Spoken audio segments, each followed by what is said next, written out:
Hi friends, எல்லோரும் எப்படி இருக்கீங்க? நல்லா இருப்பீங்க. பேசும் கிரகங்களிலிருந்து உங்கள் நித்யா ராஜேந்திரன். ஃப்ரெண்ட்ஸ், நம்ம நிறைய விஷயங்கள் பற்றி பேசுகிறோம். ஆனால் மோஸ்ட்லி இப்போல்லாமே நீங்கள் கேட்குற விஷயங்களை பற்றி மட்டும்தான் நான் உங்களுக்கு சொல்கிறேன். அதுக்கப்புறம் நடக்கிற விஷயங்களை பற்றி தான் சொல்கிறேன். முதல்லலாம் நான் ஒரு கண்டென்ட்காக நான் நிறையா யோசிக்க வேண்டியிருக்கும். நிறையா ஜோதிட விஷயங்கள் பற்றியெல்லாம் யோசித்து நான் சொல்லுவேன்.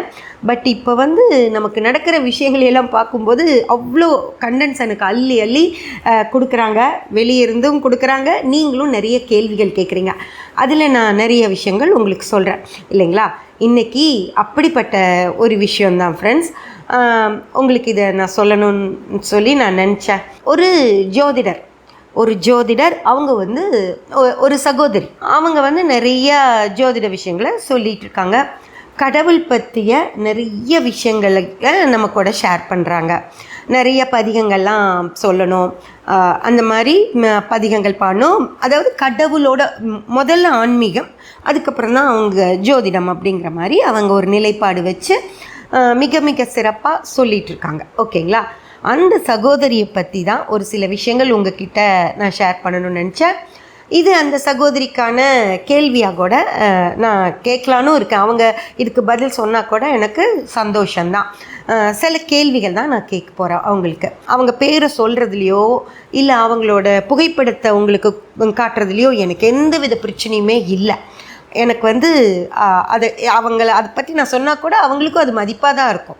இப்போது அவங்க என்ன சொன்னாங்க அப்படிங்கிற விஷயங்களை நான் உங்களுக்கு பாருங்கள். அதுக்கப்புறமா எதுக்காக நான் இதை பற்றி உங்ககிட்ட சொல்கிறேன் அப்படிங்கிறதையும் நீங்கள் புரிஞ்சுக்குவீங்க. எங்களை மாதிரி பேச்சாளர்கள் எல்லாருமே ஒரு வாய்ப்புக்காக தான் சார் காத்துக்கிட்டு இருக்கோம். என்னதான் திறமை இருந்தாலும் ஒரு வாய்ப்பு இருந்தாதான் அதை வெளிப்படுத்த முடியும். ஸோ எனக்கான வாய்ப்பு, எனக்கு நிறைய புகழ் கிடைக்கிறதுக்கு வாய்ப்பு எப்போ வரும், அந்த ஒரு கேள்வி, எனக்கான அங்கீகாரம் எப்போ கிடைக்கின்ற ஒரு கேள்வி இருந்தது சார். அப்ப யாரா இருந்தாலும் இயல்பா ஒரு மனசுல ஒரு வருத்தம் வரும்ல சார். நம்ம கிட்ட எப்படி பேசுறதுன்னு கேட்டவங்க ஒரு முன்னணி தொலைக்காட்சியில பேசுறாங்க, நமக்கு அந்த வாய்ப்பு எப்ப வரும்ன்ற ஒரு கேள்வி இருக்கும்ல சார், எல்லாருக்குமே இருக்கும்ல. அப்போ அவர் சொன்னது, உங்களுக்கு ராகு திசையில தான் அது வரும், ராகு திசையில அது கிடைக்கும். முக்கியமா ராகு திசையில சுய புத்தி முடியணும் அப்படின்னாரு. ஒரு கிரகம் ஒரு மனிதனுடைய வாழ்க்கையில எப்படியெல்லாம் மாற்றங்களை ஏற்படுத்தும்ன்றத நான் என்னுடைய ஜாதகத்தை பார்த்தே இப்ப தெரிஞ்சுக்கிறேங்க சார். கேட்பாங்களா 42 வயசு வரைக்கும் ஏன் திருமணம் ஆகாம இருக்குன்னு கேட்பாங்கல்ல சார். இந்த மாதிரி நான் பரிகாரங்கள் சொல்லி அவங்களுக்கு அது நல்லது நடக்கும் போது என்னை பத்தி மத்தவங்க கிட்ட சொல்லுவாங்க இல்லையா சார். அப்படி ஜோதிடத்திலையும் எனக்கு கொஞ்சம் இந்த 2 வருட காலமா கொஞ்சம் புகழ் கிடைச்சது சார். ஆனா ஜோதிடம்ன்றத நம்பிக்கை இல்லாதவங்களை பத்தி நம்ம எதுவும் சொல்ல முடியாது. ஆனா நான் அந்த துறையில இருக்கும்போது, நான் ஜோதிடம் படிச்ச பிறகு இன்னைக்கு ஒரு 2000 ஜாதகம் வரைக்கும் நான் பார்த்திருப்பேன் சார். ஒரு கிரகம் ஒரு மனிதனுடைய வாழ்க்கையில தாக்கத்தை ஏற்படுத்துதுன்றது அது உண்மைதாங்க சார். நிச்சயமா ஜோதிடம்ன்றது அது உண்மைதான். எனக்கு சொன்னாங்க ராகுதசையில தான் உங்களுக்கான அங்கீகாரம். நாங்க ராகுதசை தொடங்கின உடனேயே நான் ஜோதிடம் பேச ஆரம்பிச்சு, இதை சொன்னா காரிய தடை நீங்கும் அப்படின்ற இந்த மாதிரி பதிகங்களே நான் பரிகாரமா சொல்லி பல பேருக்கு அது நல்லது நடந்தது சார். அப்ப அந்த ராகுதசையில எனக்கு கொஞ்சம் புகழ் கிடைக்க ஆரம்பிக்குது. பொருளாதார ரீதியாவும் நான் கொஞ்சம் நல்லா வரேன். ஜனவரி 26ஆம் தேதி இந்த வருஷம் ராகு தசையில எனக்கு குரு புத்தி தொடங்குச்சு சார். எல்லா ஜோதிடர்களும் சொன்னது, நான் பார்த்த எல்லா ஜோதிடர்களும் ராகு தசையில சுய புத்தி முடிஞ்சனா உங்க வாழ்க்கையில ஒரு மிகப்பெரிய முன்னேற்றம் வரும் அப்படின்னு ஆடி போய் ஆவணி வந்தா டாப்பா வருவீங்கன்ற மாதிரி சொன்னாங்களா. கரெக்டா ஜனவரி 26 குரு தசை தொடங்குச்சு சார். 10 நாள்ல எனக்கு விஜய் டிவில இருந்து முருகன் பாடல்கள் சுற்றுக்கு அழைப்பு என்னோட வீடியோஸ் எல்லாமே ட்ரெண்டிங்ல இருந்தது. அப்போ இது திடீர்னு கிடைச்ச வெற்றி எல்லாம் கிடையாது சார். நான் பல வருடங்களா இந்த வெற்றிக்காக காத்திருந்தேன். எனக்குன்னு ஒரு நேரம் வரும் அப்படின்னு காத்திருந்து கிடைச்ச வெற்றி தான் சார் இது. இன்னொன்னு, நல்ல நேரம் வந்துரும், நான் நல்லா வந்துருவேன்னு நான் சும்மா இல்லை, அதுக்கு நான் தயார்படுத்திக்கிட்டு இருந்தேன். ஏன்னா நான் தகுதியோட வச்சிருந்ததுனால ஒரு நல்ல நேரம் வரும்போது புகழ் கிடைச்சது. ஜோதிடம் நிறைய பேருக்கு நான் பார்த்து பலன்கள் பரிகாரங்கள்லாம் சொல்லிட்டு இருக்கிறேன். ஃப்ரெண்ட்ஸ், இப்போ இவங்க சொன்ன விஷயங்கள் எல்லாமே நீங்க கேட்டிருப்பீங்க இல்லைங்களா? மிக மிக டேலண்டான ஒரு சகோதரி தான் இவங்க. ரொம்ப அழகாக ஒரு சொற்பொழிவாற்றக்கூடியவங்க. தமிழ் உச்சரிப்பு அவ்வளோ அற்புதமாக இருக்குது. இது எல்லாமே ரொம்ப ரொம்ப சூப்பரான விஷயங்கள். ஓகேங்களா? அவங்கக்கிட்ட இருக்கிற மிக மிக ஒரு முக்கியமான தகுதிகள் எல்லாமே வந்து நல்லா இருக்குது. இவங்க ஜோதிடமும் படிச்சிருக்காங்க, ஜோதிடமும் எல்லாருக்கும் சொல்கிறாங்க. அந்த பல விஷயங்களை அவங்க வாழ்க்கையிலையும் அவங்க சோதிச்சும் பார்த்துருக்காங்க. எல்லாமே சரி, இது எல்லாமே மிக மிக சரியாக செய்கிறாங்க. ஒரே ஒரு விஷயந்தான் இதில் வந்து நான் அவங்கள கேட்க நினைக்கிறது. இதுக்கு எனக்கு அவங்கக்கிட்ட இருந்து பதில் கிடைச்சாலும் கூட எனக்கு சந்தோஷம்தான். நான் இப்போ என்ன கேட்குறேன் அப்படின்னா, நீங்கள் வந்து உங்களுக்கு வந்து ஒரு ஆசை வருது, நம்ம பிரபலமாகணும் அப்படின்னு. அவங்களுக்கு மட்டும் இல்லை, எல்லாருக்குமே வர்ற ஆசை தான். பல பேருக்கு தெரிஞ்ச ஒரு பிரபலமாக நம்ம இருக்கணும், பல தொலைக்காட்சிகளில் நம்ம வரணும் அப்படிங்கிறதெல்லாம் எல்லாத்துக்கும் இருக்கிற ஆசை தான். அவங்களுக்கு மட்டும் இருக்கிற ஆசை அப்படின்னு இல்லை. அதனால் அவங்க ஆசைப்பட்டதுலையெல்லாம் எந்த வித தவறும் கிடையாது. அப்போது அவங்க ஆசை எப்போ நடக்கும் அப்படின்னு அவங்க ஜோதிடம் படிக்கிறதுக்கு முன்னாடி ஒரு ஜோதிடர்கிட்டையோ பல ஜோதிடர்கள்கிட்டையோ அவங்க கேட்டப்போ அவங்க என்ன சொல்லியிருக்காங்க அப்படின்னா, ராகு தசையில் ராகு புத்தி, அதாவது ராகு தசை ராகு புத்தியை தான் சுய புத்தி அப்படின்னு சொல்லுவாங்க.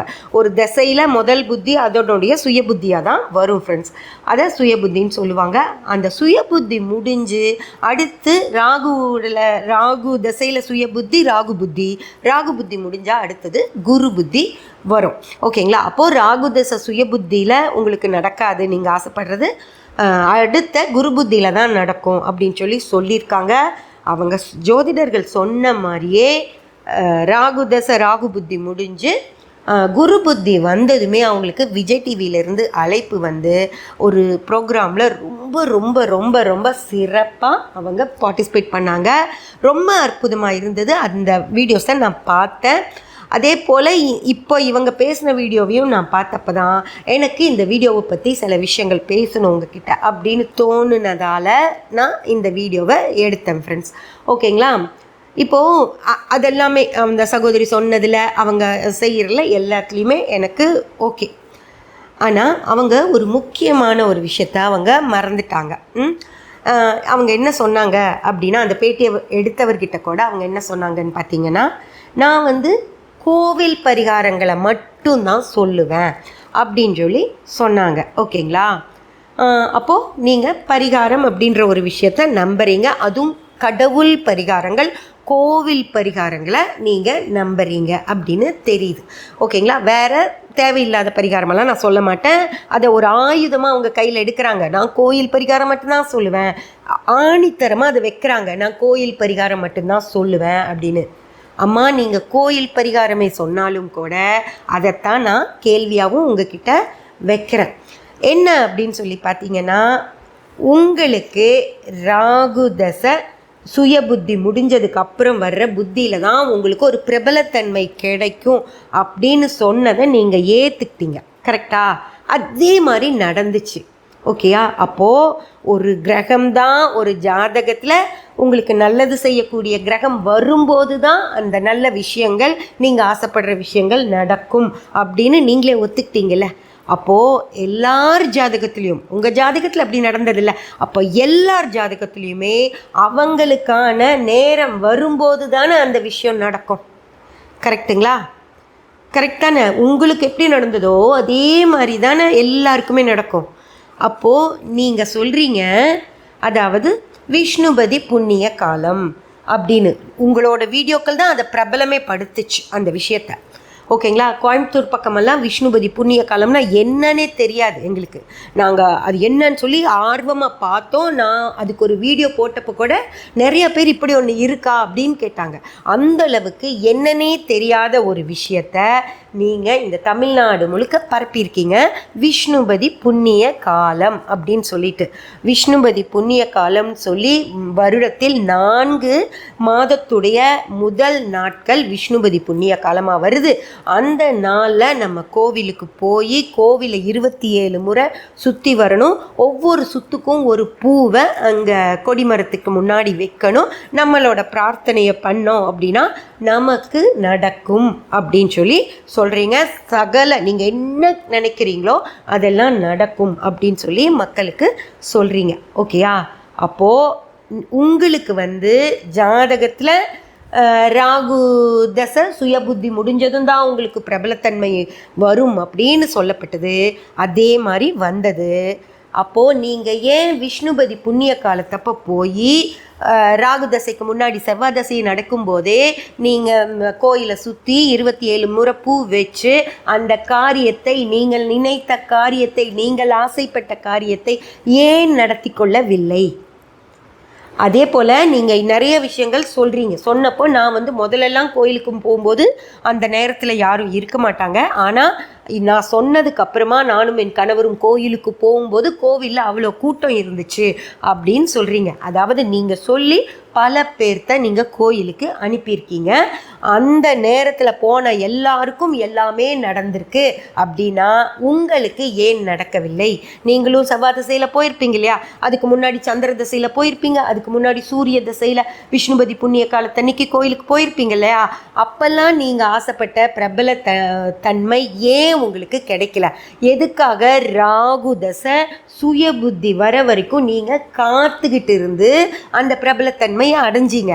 அப்போது உங்களுக்கு தெரியுது அந்த கிரகம்தான் வேலை செய்யும். விஷ்ணுபதி புண்ணிய காலத்தன்னைக்கு கோயிலுக்கு போய் நிற்கிறதுனால எதுவும் நடக்காது அப்படிங்கிறது உங்களுக்கு தெரிஞ்சிருச்சு இல்லைங்களா?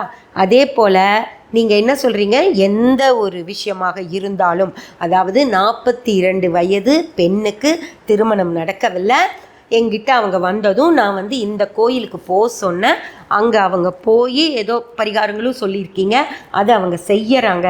அது செஞ்சதும் அந்த விஷயம் நடந்து அந்த விஷயம் நல்லபடியாக திருமணத்தில் முடிஞ்சிருச்சு இல்லைங்களா? திருமணமும் அந்த பொண்ணுக்கு நடந்தது, உங்களுக்கு பத்திரிக்கையும் வச்சுருக்காங்க. அப்போது கரெக்டாக சொல்லுங்கள், அந்த பொண்ணோட ஜாதகத்தில் திருமண காலகட்டம் வந்ததுனால அந்த பொண்ணுக்கு திருமணம் நடந்ததா, அல்லது நீங்கள் சொன்ன மாதிரி கரபுரேஸ்வரர் கோயில்னு இருக்கே அங்கே போய் அவங்க பரிகாரம் பண்ணதுனால அந்த திருமணம் நடந்ததா?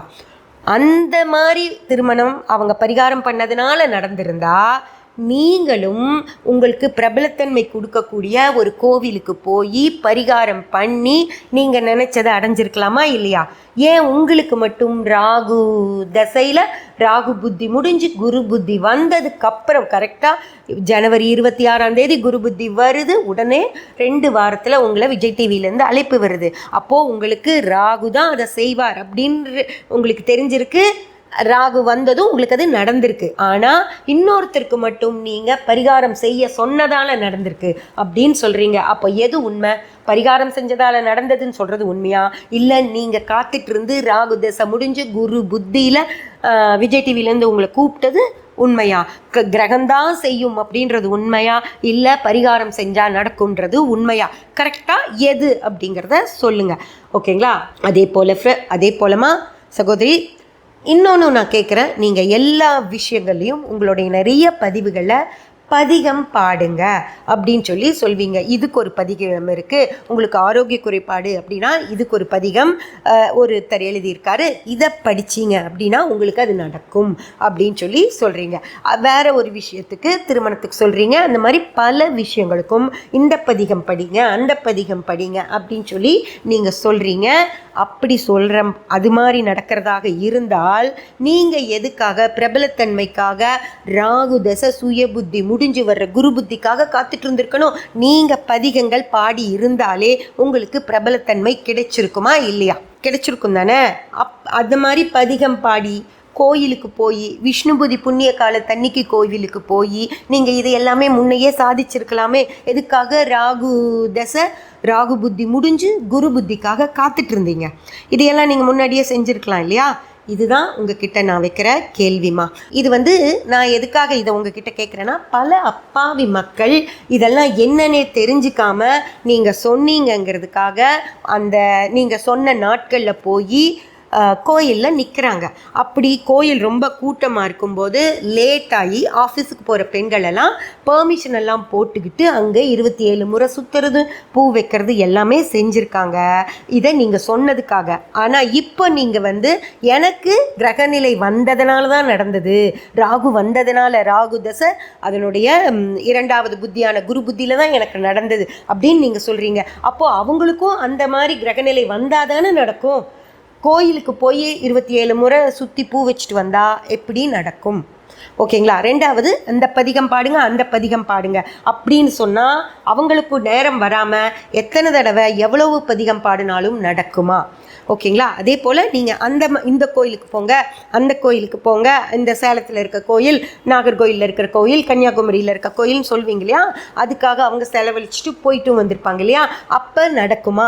அவங்களுக்கு அந்த கிரகநிலைகள் வரும்போது தானே நடக்கும், உங்களுக்கு நடந்த மாதிரி. அப்போது நான் கேட்குறது, கடவுளை கும்பிட வேண்டான்னு நான் சொல்லலை. கடவுளை கும்பிடுங்க, கடவுள் உங்களுக்கு துணையாக நிற்பார். ஆனால் உங்களுக்கான கிரகநிலைகள் வரும்போது தான் அது நடக்கும் அப்படின்னு சொல்கிறது உண்மையா?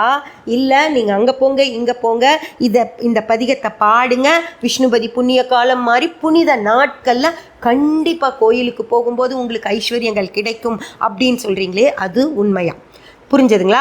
பக்கத்தில் இருக்கிற கோயிலுக்கு உங்களுக்கு எப்போ நேரம் இருக்குமோ அப்போ போய் கடவுளை கும்பிடுங்க அப்படின்னு சொல்கிறது சரியா?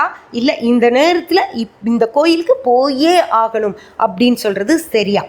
இந்த நேரத்தில் இந்த கோயிலுக்கு போகணும்னு சொன்னாலும், இல்லை பக்கத்தில் இருக்கிற கோயிலுக்கு உங்களுக்கு முடிஞ்ச நேரத்தில் போய் கடவுளை கும்பிட்டு வாங்கன்னு சொன்னாலும், அந்த கிரகநிலைகள் வந்தால் மட்டும்தான் அந்த காரியங்கள் நடக்கும் இல்லைங்களா? நீங்கள் சொன்ன மாதிரி தான். நீங்கள் என்ன சொன்னீங்க? நான் ராகு தசை குரு புத்தி வர்றது வரைக்கும் நான் வெயிட் பண்ணிக்கிட்டு இருந்தேன். ஆனால் சும்மா இல்லை, என்னோட டேலண்ட்டை நான் வளர்த்துக்கிட்டேன். ஒரு இடத்துல போய் நான் அதை பேசணும் அப்படின்னா நான் எவ்வளோ நல்ல ஒரு ஸ்பீச் கொடுக்கணும் அப்படின்னு நான் என்னுடைய டேலண்ட்டை வளர்த்துக்கிட்டேன். அதன் மேலே நான் என் உழைப்பை போட்டேன். நான் ஒன்றும் சும்மா அந்த டைமுக்காக காத்துட்ருக்கல அப்படின்னு சொன்னீங்க இல்லையா? அந்த வேலைகளை செஞ்சு செஞ்சு செஞ்சு நீங்கள் திரும்பவும் ப்ராக்டிஸ் பண்ணி ஒரு முனைப்பு, அது எனக்கு கெட்டச்சே ஆகணும் அப்படிங்கிற ஒரு முனைப்போட அந்த விஷயங்கள் பற்றி எல்லாமே தெரிஞ்சுக்கிட்டு அதுக்கப்புறம் அதை ப்ராக்டிஸ் பண்ணி ரெடியாக இருந்தீங்க. அவங்க உங்களை கூப்பிடுறாங்க, போனதும் அப்படி வெள்ளம் மாதிரி அங்கே கொட்டுனீங்க. அதனால் உங்களுக்கு மரியாதையும் கிடைச்சிது. அதே பதிவில் நீங்கள் இன்னொரு இடத்துல சொல்லியிருக்கீங்க, முதல்ல இவ்வளோதான் பேசணும்னு எனக்கு டைம் கொடுத்தாங்க, ஆனால் அதுக்கப்புறம் நான் பேசுகிறத பார்த்து நீங்கள் என்ன வேணால் பேசிக்கோங்கன்னு சொல்லிட்டாங்க அப்படின்னு சொல்கிறது எப்பேற்பட்ட அங்கீகாரம். அந்த அங்கீகாரம் உங்களுக்கு எப்படி கிடைச்சது? ப்ராக்டிஸ் பண்ணி கிடைச்சது. ஓகேங்களா? உழைச்சதுனால கிடைச்சது. பதிகம் பாடியோ கோவிலில் போய் உட்கார்ந்து கடவுளை கும்பிட்டதுனாலையோ கிடைக்கல. எப்போ நேரம் இருக்குமோ அப்போ போய் கடவுளை கும்பிட்டா போதும். ஆனால் நீங்கள் உழைங்க, நீங்கள் ப்ராக்டிஸ் பண்ணுங்க, ஒரு கான்ஃபிடென்ட்டை வளர்த்திட்டு ரெடியாக நில்லுங்கன்னு தானே நீங்கள் சொல்லியிருக்கணும். அதை விட்டுட்டு இந்த நேரத்தில் கோயிலுக்கு போங்க இது கிடைக்கும்னு சொல்கிறீங்க, இந்த நாளில் கோயிலுக்கு போங்க இது கிடைக்கும்னு சொல்கிறீங்க, அந்த கோயில் அங்கே இருக்கிற கோயிலுக்கு போங்க அது கிடைக்கும் அப்படின்னு சொல்கிறீங்க. ஏம்மா நான் பதிகம் பாடுங்க உங்களுக்கு கிடைக்கும்னு சொல்கிறீங்க. ஒன்றே நான் உங்களை கேட்டுக்கிறேன், பதிகம் பாடுனாதான் கிடைக்குமா? கடவுளை கையெடுத்து கும்பிட்டா அவர் வரம் கொடுக்க மாட்டாரா? அதே போல் தூரமாக இருக்கிற கோயிலில் போய் கும்பிட்டுட்டு வரக்கான வசதி நேரம் எல்லாமே அவங்களுக்கு இருக்கணும். அதனால் பக்கத்தில் இருக்கிற கோயிலில் உங்களுக்கு நேரம் இருக்கிறப்ப போய் கும்பிடுங்கன்னு சொன்னால் அதெல்லாம் கிடைக்காதா? விஷ்ணுபதி புண்ணிய காலத்தன்னைக்கு போனால் தான் கிடைக்குமா? சனிக்கிழமை போனால் கிடைக்காதா? புரட்டாசி மாதம் சனிக்கிழமை போனால் கிடைக்காதா? இல்லை வெள்ளிக்கிழமை போய் பெருமாளை கும்பிட்டா பெருமாள் வரம் கொடுக்க மாட்டாரா? புரிஞ்சதுங்களா? இது எல்லாமே மக்களுக்கு, உங்களுக்கு மட்டும் அந்த நேரம் காலம் வரணும், அந்த நேரத்தில் நீங்கள் போய் செய்வீங்க. ஆனால் அடுத்தவங்க மட்டும் பதிகம் பாடணும், அந்த கோயிலில் அன்னைக்கு போய் நிற்கணுமா? நல்லா யோசிச்சு பாருங்கள். நான் உங்களை எந்தவித தவறும் சொல்லலை சகோதரி. மக்களை அவங்களுக்கு ஃப்ரீயாக எல்லாம் ஈஸியாக நடக்கிற மாதிரி செஞ்சால் என்ன? விஷ்ணுபதி புண்ணிய காலத்தன்னைக்கு அந்த நேரத்தில் அங்கே போய் 27 சுற்றியே ஆகணும்னு ஏன் அவங்களுக்கு சொல்கிறீங்க? அவங்களுக்கும் எனக்கு வர்ற மாதிரியே ராகு தசை குரு புத்தியில் உங்களுக்கு நடக்குங்க. நீங்கள் பக்கத்தில் இருக்கிற கோயிலுக்கு எப்போ முடியுமோ போங்கன்னு சொல்லலாம் இல்லையா? இதுதான் என்னுடைய கேள்வி ஃப்ரெண்ட்ஸ், கேள்வி சகோதரி. இதை தான் நான் உங்களுக்கு கேட்டேன். உங்களுக்கு வந்துச்சு அப்படின்னா அந்த நேரம் ராகு தசை குரு புத்தி அப்படின்றீங்க. உங்களுக்கு வந்தால் ரத்தம், அடுத்தவங்களுக்கெல்லாம் எந்த தசையும் வேண்டி தேவையில்லை, புத்தியும் தேவையில்லை, எப்போ வேணாலும் அந்த கோயிலுக்கு போய் கும்பிட்டா வந்துடும் அப்படிங்கிறீங்க. அப்போ அடுத்தவங்களுக்கு வந்தால் தக்காளி சட்னி, அப்படி தானே? உங்களுக்கு வர்றது தான் சரி, அடுத்தவங்களுக்கு வந்தால் அதை பற்றி கவலையே இல்லை, அவங்கள எப்படி வேணாலும் கைட் பண்ணுவீங்க, அப்படி தானே? இதை உங்கள் மூலியமாக நான் இன்னும் பல பேர் பல விஷயங்களை தப்பும் தவறுமா சொல்லிகிட்டு இருக்காங்க. ஆனால் நான் உங்கள் மூலியமாக நீங்கள் எனக்கு ஒரு வாய்ப்பு கொடுத்தீங்க, இதை சொல்லுங்கள், அதாவது நான் இப்படி நடந்துக்குவேன், ஆனால் அடுத்தவங்களை இந்த மாதிரி கைட் பண்ணுவேன் அப்படின்னு நீங்கள் 2 மாதிரி நடந்துக்கிறீங்க இல்லையா, அதை எல்லாத்துக்கும் புரிகிற மாதிரி சொல்லணும் அப்படிங்கிறதுக்காக தான் இந்த பதிவு சகோதரி. நல்லா ஞாபகம் வச்சுக்கோங்க, எனக்கு நீங்கள் செய்கிற விஷயம் ரொம்ப பிடிக்கும். நீங்கள் தப்பான எந்தவித பரிகாரங்களையும் சொல்லலை, ஆனால் கடவுளை கும்பிடுறதையும் கோயிலுக்கு இப்படி போங்க அப்படின்னு சொல்கிறீங்கள, இது சரியா அப்படிங்கிறத மட்டும்தான் நான் உங்ககிட்ட கேட்டேன். உங்ககிட்ட இருந்து நான் பதிலும் எதிர்பார்க்குறேன். நீங்கள் எந்த வகையில் பதில் சொன்னாலும் சந்தோஷம். ஓகேங்களா ஃப்ரெண்ட்ஸ்? உங்களுக்கும் இது எல்லாமே சரியாக புரிஞ்சிருக்கும் அப்படின்னு நான் நினைக்கிறேன். அதாவது ஒரு காலகட்டம் அப்படின்னு ஒன்று இருக்குது. நீங்கள் நல்லா இருக்கணும் அப்படின்னா அதுக்கான ஒரு காலகட்டம் உங்கள் ஜாதகத்தில் இருக்குது. அந்த காலகட்டம் வர வரைக்கும் ஒரு முனைப்போடும் ஒரு உழைப்போடும் ஒரு ப்ராக்டிஸோடையும் காத்துட்ருங்க. அந்த காலகட்டம் வரும்போது உங்களை நிரூபியுங்கள். இதுதான் நடக்கும். இதுக்காக நீங்கள் எந்த பதிகமும் பாட தேவையில்லை, எந்த நாட்களில் கோயிலுக்கு போகணும்னு அவசியம் இல்லை. எப்போ முடியுமோ போய் கடவுளை கும்பிடுங்க. எப்போ முடியுதோ கும்பிட்டா போதும். ராத்திரி 8 மணிக்கு கோயில் திறந்திருந்தாலும் அப்போவும் கடவுளை கையெடுத்து கும்பிட்டாலும் உங்களுக்கு அவர் எல்லா வரங்களையும் அள்ளி அள்ளி தருவார். புரிஞ்சதா? அவங்களுக்குன்னா ஒன்று, அவங்களுக்குன்னா ரத்தம், உங்களுக்குன்னா தக்காளி சட்னி தான். இப்படி தான் எல்லாருமே நடந்துட்டுருக்காங்க. அதனால் உங்களுக்கும் அது ரத்தம் அப்படிங்கிறத புரிஞ்சுட்டு எப்போ தேவையோ அப்போ போய் கடவுளை கும்பிடுங்க. ஓகேங்களா? எப்போ முடியுமோ அப்போ போய் கடவுளை கும்பிடுங்க. சப்ஸ்கிரைப் பண்ணி பெல் பட்டன் ப்ரெஸ் பண்ணி வச்சுக்கோங்க. அப்போ தான் நான் போடுற எல்லா பதிவுகளும் உங்களுக்கு கிடைக்கும். லைக் பண்ணி ஷேர் பண்ணி கமெண்ட் பண்ணிங்கன்னா எனக்கு சப்போர்ட்டிவாக இருக்கும். Thank you friends.